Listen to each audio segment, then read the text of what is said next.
Nous revenons dans la seconde partie de cette émission AP Phare où nous parlions tantôt donc de l'autonomie des femmes. Je posais la question de savoir pour toi, est-ce que cette autonomie doit être arrachée ou elle doit être donnée par les hommes?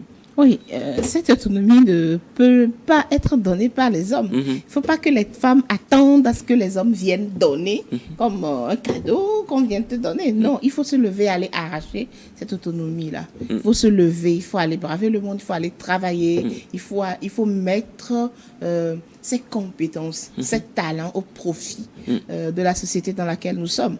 Et je crois que c'est en cela que nous aussi, nous sommes en train d'acquérir une certaine autonomie. Sinon, attendre que cette autonomie vienne à nous, non, c'est du leurre. Alors, Léontine, est-ce que tu penses que plusieurs de ces femmes aujourd'hui sont encore en attente d'aller arracher leur autonomie? Alors, je dirais oui. Je dirais oui parce que on voit dans la société plusieurs de ces femmes-là qui se battent, comme Apéfa vient de le dire. Apéfa vient de le dire, qui vraiment veulent être indépendantes. Ok. Être indépendantes. Est-ce que c'est indépendante ou autonome? Alors, l'autonomie, d'abord quand je prends l'autonomie, nous parlons par exemple de l'accès à l'éducation, être indépendante financièrement, économiquement, super. Avoir sa participation au niveau du gouvernement et tout, la politique. Donc, si je prends l'éducation par exemple, il y a quand même de ces femmes-là qui ont envie d'aller loin, qui ont envie d'apprendre plus. Comme moi, par exemple, je ne me vois pas m'arrêter peut-être à la licence ou à avoir mon master. Non, je veux quand même aller plus loin. Et qu'un jour, on dira, voilà, au Togo, à Lomé, il y a tel genre de femme, telle femme qui a fait ci, qui a fait ça. Ça, c'est une de mes visions. Et je pense que il y a aussi d'autres femmes qui ont ce genre de vision, qui ont vraiment envie d'aller loin, qui ont envie d'être autonomes, qui ont envie d'apprendre plus, si je peux le dire comme ça, d'apprendre plus. Et pourquoi pas être dans des milieux où elles peuvent prendre des décisions concernant sa communauté, des décisions concernant surtout son pays. Comme on le voit aujourd'hui dans le gouvernement, où les femmes veulent vraiment se dire, ah ben voilà, nous aussi nous sommes là, nous aussi on peut le faire, nous aussi on a la capacité de le faire. Et je pense que il y a plein de choses qui peuvent se passer. Il y a plein de choses qui peuvent vraiment se passer si les femmes choisissent d'arracher leur autonomie. Alors, Valère, je reviens également à toi. Qu'est-ce que ces femmes-là peuvent faire aujourd'hui pour vraiment acter leur autonomie? Je pense qu'elles font aussi très bien. Parce qu'aujourd'hui, voilà, il faut le dire. C'est vrai qu'en 2025, on voit des choses que les femmes font naturellement, mais c'est des fruits, c'est des résultats de plusieurs luttes. Aujourd'hui, quand on voit, il y a de l'élection, une femme vote, un homme vote. Bon, pour ceux qui sont nés, peut-être il y a de cela, peut-être 15 ans, 20 ans. Ce n'est pas évident. Ils vont comprendre que ça a été le fruit d'une longue lutte. Aujourd'hui, il y a des organisations qui défendent les droits de la femme. Parce que les droits de la femme, il faut aussi des règles. Il faut la législation qui puisse aussi accompagner pour aider vraiment les filles. Aujourd'hui, les femmes sont stigmatisées. Il y a des stéréotypes qui limitent encore des femmes. Dans des contrées, les femmes n'ont pas droit à l'héritage foncier. Il y a dans ces genres de situations qui se présentent et qui limitent les femmes. Qu'importe leur volonté, il y a quand même des barrières qui les empêchent. Donc aujourd'hui, on a la chance d'avoir des femmes qui progressivement aussi occupent des postes de décision, des organisations comme ONU Femmes, etc., qui sont à pied d'œuvre, qui proposent des législations en faveur des droits de la femme pour rétablir l'équilibre entre l'homme et la femme. Ce qu'on les femmes, comment je vais dire, demandent, c'est rien de grand. Il faut qu'on reconnaisse le droit, qu'on ne puisse pas placer un homme, qu'on ne puisse pas réduire une femme ou bien reléguer une femme derrière parce qu'elle a un sexe féminin. Arrivé à un moment, il faut pouvoir vraiment promouvoir les femmes et ça doit être accompagné. L'État doit accompagner tous ces efforts-là et nous voyons aujourd'hui, en tout cas un peu partout en Afrique, des femmes qui émergent, et comme tu l'as si bien dit en début d'émission, des femmes comme Premier ministre, alors qu'il y a de cela 20 ans, 30 ans, on n'aurait plus jamais imaginé des choses. Donc on a besoin aujourd'hui de voir encore beaucoup plus. Aujourd'hui, quand une jeune fille, devant sa télé, voit par exemple notre Premier ministre et Madame Dobé en train d'animer une conférence, intervenir, c'est mine de rien, ça inspire. Ça booste. C'est des modèles qui progressivement s'incrustent dans la mentalité des filles. On se dit, voilà, si une telle femme a pu accomplir une telle réalisation, je pourrais aussi en faire autant. Donc c'est pourquoi je disais tantôt qu'on doit encore promouvoir les femmes et amener les femmes surtout à pouvoir occuper des postes décisionnels.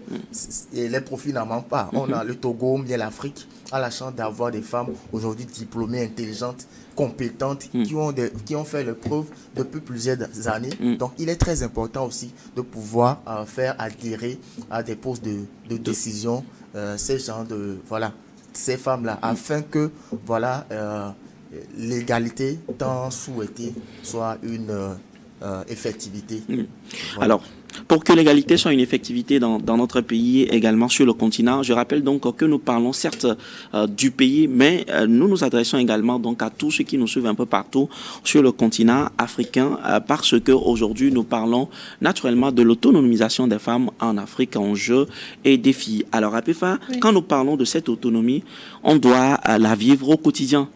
Et quand on parle donc de vivre cette autonomie au quotidien, si nous prenons par exemple au sein des couples en Afrique, parce que c'est aussi là, on va partir de là et puis on va descendre, on va essayer de dégraisser un tout petit peu. Parlons de l'autonomie au sein des couples. Comment ça se fait aujourd'hui que, par exemple, tu viens de donner un exemple palpable que dans certains villages, dans des hameaux reculés, on donne des bancs devant pour que tout le monde s'asseye, mais les femmes préfèrent aller s'asseoir derrière et laisser la place aux messieurs, même si les messieurs ne sont pas là. Des fois, lorsqu'elles doivent même prendre la parole, elles se disent non, il faut que je laisse la parole à la femme. Alors, comment on peut arriver à conjuguer une vie de couple et en même temps à promouvoir l'autonomisation des femmes au sein de ce couple? Comment ça peut se faire ou comment ça doit se faire selon toi? Ok, là, je crois que ça doit être le travail des hommes. Il faut que les hommes... travail des hommes? Oui. Des hommes? Oui. D'accord, parce que allons-y. Quand je dis que ça doit être le travail des hommes, c'est que dans certaines sociétés, il y a les hommes qui croient qu'ils ont le pouvoir absolu. Ils croient? Oui. Ils croient? Oui. Okay. Les mots sont très importants, hein, Apéfa. Oui, il croit qu'il a le pouvoir absolu. Je ne suis pas en train de dire que... Est-ce qu'ils ont le pouvoir ou bien ils croient? Il croit qu'il a le pouvoir... Je pèse mes mots. Le pouvoir absolu. Ok, absolu. Ça veut dire que c'est comme dans ce couple-là, la femme n'existe que pour certaines tâches qu'on appelle des tâches arrière. C'est comme... De second plan. De second plan. Tout ce qui est de l'honneur, tout ce qui est de la gloire, tout ce qui est bon est attribué à l'homme. Maintenant, tout ce qui est mauvais, et même quand on va dans nos familles, quand il y a un enfant qui agit mal, un enfant qui a un mauvais comportement, le papa va dire en même temps que toi, c'est comme si ce qui est mauvais là, on attribue ça directement à maman. Et à ses frères et tout. Voilà, à sa famille, ça, le côté maternel. C'est le côté maternel. Tout ce qui vient de maman, tout ce qui vient de la femme, ce n'est pas une bonne chose. Les conseils qui viennent de la femme ne sont pas de bons conseils. Ne fais pas ci, ne fais pas ça. Alors que des hommes pourront dire qu'ils ont fait confiance à leur femme, ils ont confier certaines responsabilités à leurs femmes et ça a marché. Ils ont confiance, ils ont fait un duo parfait, ils ont formé un duo parfait avec leurs femmes et puis ça a marché. C'est comme si la femme et l'homme, ils sont devenus des coéquipiers dans le couple et ça a marché.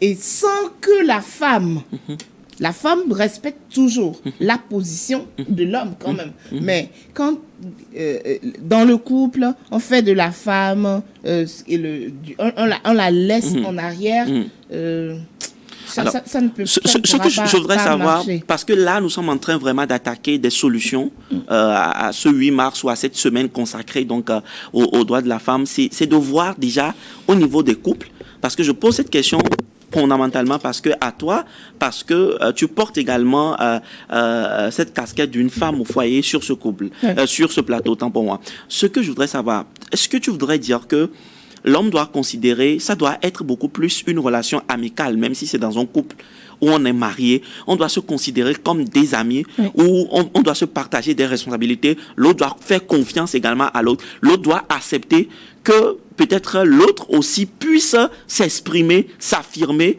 au sein du couple, lui faire confiance, lui donner des responsabilités et rester en bas pour pouvoir suivre, voir si cette personne sera à même de pouvoir atteindre ces tâches qu'on lui a confiées. C'est bien ça? Bien sûr que oui. Okay. Bien sûr que oui. C'est comme on confie la chose à la femme, mais l'homme, je l'avais dit dans une émission précédente, on confie la chose à la femme, mais l'homme reste quand même le surveillant général. Ok. Mais est-ce que ça peut aussi arriver que dans ce même couple, elle peut aussi s'arracher des responsabilités sans attendre forcément à ce que ça soit des choses qu'on lui confie à elle? En le faisant avec tact. C'est-à-dire? Il faut arracher ces responsabilités-là, mais ne pas aller arracher cette responsabilité avec arrogance, avec impolitesse, parler, non, savoir le faire avec tact. Je sais que les femmes savent faire ça. Les femmes savent comment arracher quelque chose. Subtilement. Oui. Elles ont ça en elles. Donc, une femme peut exploiter. Il est temps qu'on exploite ces talents de femme-là, ces dons que nous avons en nous là, pour arracher certaines responsabilités. Mais quand même en sachant que nos maris, ou bien mon mari, il est le chef de la famille. Il reste le chef de la famille. Mais je fais avec lui, quoi. Oui, c'est ça. Il faut arracher. Allons arracher ces responsabilités-là. Et je crois bien que cette journée de 8 mars est une journée mise à part pour que les femmes réfléchissent davantage. Pose-toi la question. Qu'est-ce qui reste à faire? Où est-ce que j'ai failli? Qu'est-ce que je peux faire encore plus? Plutôt que de festoyer, plutôt que de boire de la bière et dire que aujourd'hui c'est la journée de la femme. Donc, monsieur mon mari doit laver toutes les assiettes de la maison. Aujourd'hui c'est la journée de la femme. Donc, aujourd'hui tu ne m'as pas ramené de cadeaux, tu ne m'as pas ramené les fleurs. Non. Il est temps que nous-mêmes nous allons cueillir ces fleurs-là plutôt que de rester à la maison et de quémander. Et cette manière de quémander, cette manière de mendier, cette manière de toujours tendre la main, parce que celui qui te donne est en déçu. Cette manière de toujours tendre la main fait que on te considère comme si tu étais en bas. Au second plan. Au second plan. Tu n'apportes pratiquement pas grand-chose. Oui. Je me rappelle d'une vidéo que j'ai vue où l'homme a posé la question à la femme. À part ton corps, qu'est-ce que tu m'apportes? Les enfants. Non, mais les enfants, oui. Mais comment est-ce que nous allons éduquer? Comment est-ce que toi, maintenant, qui apportes ces enfants, tu pourras éduquer ces enfants-là quand ce procréateur ne sera plus là? Quand monsieur n'est plus là dans 2 mois, dans 1 an, dans 2 ans, est-ce que ces 3 enfants, ces 4 enfants, tu pourras payer la scolarité? Par exemple. Tu pourras payer le transport de bus, tu pourras payer les cahiers à la rentrée? Il faut que les femmes arrivent maintenant à cette hauteur, à répondre, arrivent à cette hauteur-là pour pouvoir maintenant se réclamer les autres droits qui restent. Super. Parce que ce sera aberrant d'être là, dire que je suis femme, on doit me faire ceci, on doit me faire ça. Maintenant, quel est ton devoir? Qu'est-ce que toi maintenant tu dois faire? Moi, quand le 8 mars est arrivé, c'est la question que je me suis posée. Le droit de la femme, bien sûr. Qu'est-ce que moi je dois faire pour acquérir de mes droits? Si par exemple je suis une fille au sein de ma famille où je me livre à certaines activités, je me livre à l'alcool, mais quel papa va me léguer son héritage? Il va me dire que mais c'est à peu faire, quand je vais lui donner mon héritage, elle ira dilapider en prenant du chicha, en faisant du n'importe quoi. Mais jamais. Mais quand on saura que ma fille est une fille brave, responsable, entrepreneuse, qui initie des choses, mais on pourra même te donner au-delà de ce qu'on va donner aux garçons. Super. Alors, on va toucher, Léontine, je voudrais toucher un autre aspect également avec toi. Là, je rentre dans les familles où souvent en Afrique, on dit que la fille ou la femme, bon, même si on l'amène à faire de longues études, elle va finir par quitter la maison et va aller épouser un homme. Mais plutôt, c'est les hommes qui vont perdurer le nom de ma famille. Donc, l'homme est beaucoup plus considéré que les femmes ou les filles dans les familles. Alors, la question que j'aimerais te poser pour toi, que doit-on faire aujourd'hui? Quelles doivent être les attitudes depuis le bas âge des parents vis-à-vis de leurs filles pour leur permettre d'être autonomes et de ne pas finalement être blessés depuis l'enfance au point de ne pas arriver à avoir ce courage, cette confiance en elles de s'exprimer. Que doit-on faire? Qu'est-ce que les parents doivent faire vis-à-vis de leurs filles? Alors, d'abord, il y a une histoire que je vais raconter tout de suite. Ok. Un monsieur m'a dit un jour, c'est bien vrai que la femme doit avoir une éducation, la femme doit faire ci, doit faire ça. Mais on voit aussi dans la société que c'est la femme qui doit aller vers l'homme. Parce qu'elle va aller épouser quelqu'un, c'est la personne qui va subvenir à ses besoins et tout. Maintenant, qu'est-ce que la femme doit faire? Pourquoi elle va à l'école? Pourquoi elle doit faire un doctorat? Et c'est là le monsieur répond, il dit, ben, je suis le père de telle fille. Et si vous voyez que ma fille ne peut rien apporter dans la société, vous vous foutez l'œil. Je vais dire, vous foutez le doigt dans l'œil. Merci. Et il dit, lorsque je donne ma fille en mariage, c'est ma fille en retour qui prend soin de moi. Parce qu'aujourd'hui, l'homme, lui, part avec sa femme. L'homme, il va aller chercher ce qu'il faut pour sa famille. Mais lorsque je prends une fille, lorsque je prends ma fille, c'est elle qui va me regarder. Un jour, si je deviens vieille, si je deviens vieille ou vieux, c'est ma fille qui doit vraiment voir. Prendre soin de moi. Prendre soin de moi, voilà. J'ai besoin de ci, j'ai besoin de ça. Qui peut me faire ça? C'est ma fille. Mais l'homme ne va même pas me regarder. L'homme ne va pas regarder que mon papa est vieux, je dois lui faire ça. Il va regarder d'abord sa femme. Il va regarder d'abord ses enfants avant de penser à son père qui est mourant, si je peux le dire, qui est mourant, qui est souffrant. Avant de regarder ça. Donc, je me dis que les parents doivent regarder ça d'abord. Que la femme, à la longue, c'est elle qui porte le fardeau. À la longue, c'est cette femme-là qui va regarder sa famille. Parce que quoi? J'ai bien bon étudié, je suis chez mon mari. Mon mari m'apporte ce que je veux. J'apporte aussi ce que je veux, mais pas totalement. Le reste que j'ai, j'en fais quoi? Il y a ma famille, il y a mes parents. Je peux subvenir à leurs besoins. Donc déjà, les parents doivent voir ça que ma fille, un jour, c'est elle qui va m'aider. Et dès le bas âge, prendre vraiment en compte cela et dire, l'accompagner. Merci, et dire, je vais vraiment accompagner ma fille à ce qu'elle puisse aller loin, à ce qu'elle puisse, parce qu'aujourd'hui, un père qui voit son enfant être pilote, c'est extraordinaire. C'est extraordinaire.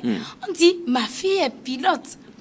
Ma fille est pilote. Ça, déjà, tu sens que c'est une fierté. Donc est-ce que je peux comprendre à part ton intervention que lorsque un monsieur aujourd'hui qui met sa fille à l'école et qui accepte dépenser, investir jusqu'à ce que cette fille ait son doctorat et tout ce qui va avec, ce n'est pas un gâchis? Non. Ce n'est pas un gâchis. Ce n'est pas un autre homme qui va récupérer ça pour sa famille? Non. Pas vraiment. Okay. Si la fille doit voir aussi ce que son papa a fait pour elle. Parce que si mon père me met dans des grandes universités avec des millions à débourser, je ne vais quand même pas donner tout à ma belle famille ou donner tout et voilà. Mais aussi également, je donnerai à ma propre famille. Voilà. Souvent nos parents disent que même si il ne le dit pas de sa bouche, il pense fondamentalement que c'est des investissements à haut risque. Je veux bien donner la parole à Valère en touchant un autre aspect, mais à Péfa, je voudrais tout de suite que tu puisses glisser un mot. C'est des investissements à haut risque où à tout moment, elle peut venir à la maison, même te dire que je suis tombée amoureuse d'un gars là, et puis tout ce que tu vas dire, elle s'en contrefiche, elle ne veut plus t'écouter. Est-ce que ces choses aujourd'hui sont vraiment dépassées à Péfa? Ces choses sont vraiment ça existe encore quand même. Ça existe encore quand même, mais je crois que c'est le moment aussi de parler à nos jeunes filles. Hein? Oui, je crois que les filles commencent par prendre conscience un petit peu Et que si aujourd'hui il y a des filles qui commencent par occuper des postes de responsabilité, c'est que ça prend de l'envol. Bah, qu'il y a du travail, il y a encore du travail à faire. Aujourd'hui, une femme qui va à l'école, c'est d'abord le nom de sa famille. C'est d'abord le nom de sa famille. Moi, je suis Apefa Kou. Kou, c'est mon nom de jeune fille. Apefa Kou d'abord. Et je tirais, je mets le nom de mon nom d'épouse. Prochainement, on va changer ce nom-là sur ce plateau. Apefa Kou, c'est Kou. Je fais l'honneur de Kou d'abord, avant de mettre un tiret. Mais pourquoi? Parce que on va accepter ça. Si Apefa le dit, on va accepter ça sur ce plateau. Aujourd'hui, avant, les femmes donnent directement le nom de son mari. Mais aujourd'hui, quand je vais donner le nom de mon mari, ça ne se figure pas sur ma carte d'identité. Ça ne se figure pas sur mes diplômes. Ce n'est pas que je suis en train de stigmatiser, non? Stigmatiser le nom d'épouse. Mais c'est ça, c'est une réalité aujourd'hui. Tu honores d'abord ta famille et puis tu mets un trait d'union pour mettre je suis Apefa Kou, tel, voilà. Super. Alors, Valère, j'aborde le dernier volet avec toi sur le plateau très rapidement. En circulation, on a tendance aujourd'hui à ne pas être tolérant vis-à-vis des femmes, surtout quand elles sont au volant et tout, quand elles font une toute petite erreur, il suffit qu'une voiture roule lentement, et puis tu vois, tous les hommes sont en train de klaxonner, sont en train de crier et tout, au point même de penser que, je fais un coucou à tous les Ivoiriens parce qu'il y a eu des buzz ces derniers temps là un peu partout. Quand on voit une femme dans une grosse voiture, balai voiture, on dit, elle a vendu ses fesses, elle a vendu. Excusez-moi vraiment l'expression, mais c'est ce qui se passe. Valère, alors je te laisse la parole.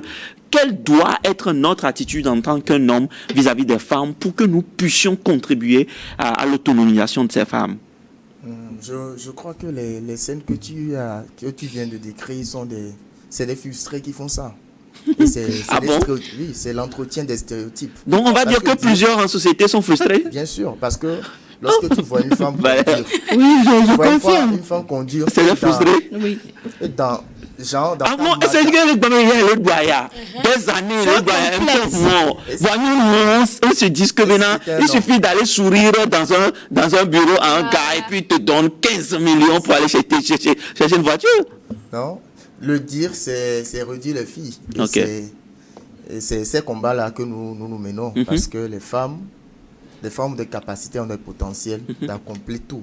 Une femme qui a une vision, elle met les moyens, elle va l'atteindre. Donc en circulation, voir une femme vraiment en situation financière très stable et commencer par proliférer certaines paroles, je pense que c'est toujours entretenir les stéréotypes. Et c'est vraiment l'occasion aussi de sensibiliser ces jeunes-là, surtout sur les réseaux sociaux où les gens se cachent derrière leur téléphone. C'est des paroles vraiment débiles, anti-griffes qui libèrent sous les posts des filles. Et c'est pas bien. Une femme qui va à l'école, qui entreprend, elle peut réussir tout comme les hommes. Pourquoi quand c'est les hommes qui réussissent, qui sont dans des grosses bagnoles, on n'a pas les mêmes réactions? Donc on doit arrêter de sexualiser les femmes. C'est des stéréotypes pour dire en fait que dans leur mentalité, une femme, ce n'est pas normal qu'une femme soit autonome, qu'elle ait un équilibre, tous ces moyens. C'est dépassé, c'est largement dépassé. Aujourd'hui, on en voit partout. Super. Des femmes qui sont des entrepreneurs de renom, des femmes qui innovent, des femmes vraiment qui sont à des hauts niveaux dans la société. Donc rester encore à ce niveau, c'est vraiment très très traditionnel et il faut vraiment dépasser ce niveau de pensée. Super. Un dernier mot rapidement, Valère, pour finir dans cette émission. Oui, je voudrais surtout encourager en ce mois, parce que c'est tout un mois qui est dédié à la lutte pour les droits des femmes. Je crois que le chemin parcouru est déjà à saluer. Il est très important qu'on continue cette lutte, qu'on puisse encore réclamer nos droits à toutes les filles. Vous avez des potentiels, vous avez des potentialités, vous avez des talents, vous avez une vie incroyable. Luttez tous les jours, informez-vous, saisissez les opportunités autour de vous, parce que vous êtes appelés à faire des choses incroyables. et ne regardez pas autour des paroles de médisance, des paroles de découragement, des paroles de stéréotypes autour de vous. Croyez en vous-même et vous irez très très loin. Merci. Croyez en vous-même, vous irez très très loin. Léontine, un dernier mot rapidement pour finir cette émission. Pour moi, je dirais que l'autonomisation des femmes n'est pas qu'un rêve, mais c'est une évolution. C'est quelque chose que nous devons vraiment continuer progressivement à avoir. Et ce soir, je veux vraiment rappeler ces femmes, ces jeunes filles, dire que c'est bien vrai que nous avons déjà certains droits, mais il faudrait quand même continuer par lutter. Comment lutter pour avoir les droits qui nous restent. Et nous aussi, en tant que femmes, on doit se lever. On doit vraiment se lever. Ce n'est pas parce qu'on a signé un droit pour nous qu'on doit rester dans nos foyers et dire que mon mari va faire pour moi. Mais il faudrait que nous-mêmes, on se lève, qu'on fasse vraiment ce qu'il faut pour être autonome. Merci. Super. Il faut qu'on se lève, qu'on fasse ce qu'il faut pour être autonome. On peut faire rapidement pour finir. Oui, je ne veux pas dire ce qui va à l'encontre de Valère. Il a dit que tout le mois de mars est dédié à la lutte des droits de la femme.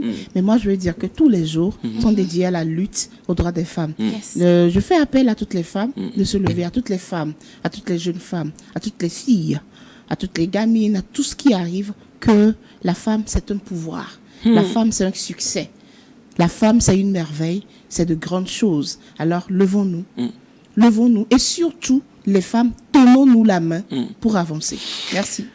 Alors, c'est une femme qui a parlé. Qu'est-ce que moi je dirais encore quand on nous dit que la femme c'est un pouvoir? Alors, la femme c'est un pouvoir. Tenons-nous pour réussir à aller ensemble au sommet. Je pense que c'est sur ces mots donc d'APEFA que nous mettons fin à cette émission tout au long de ce mois. On reviendra sur les droits de la femme, valoriser la femme, permettre donc la femme de connaître davantage ses droits et de pouvoir s'approprier de son autonomie. C'est sur ces mots que nous sommes donc arrivés à la fin de cette émission. On se retrouve certainement la semaine prochaine pour continuer par vous inspirer. Appelez-moi Maestro Coco. Bonne semaine à tous. À très très bientôt. Au revoir.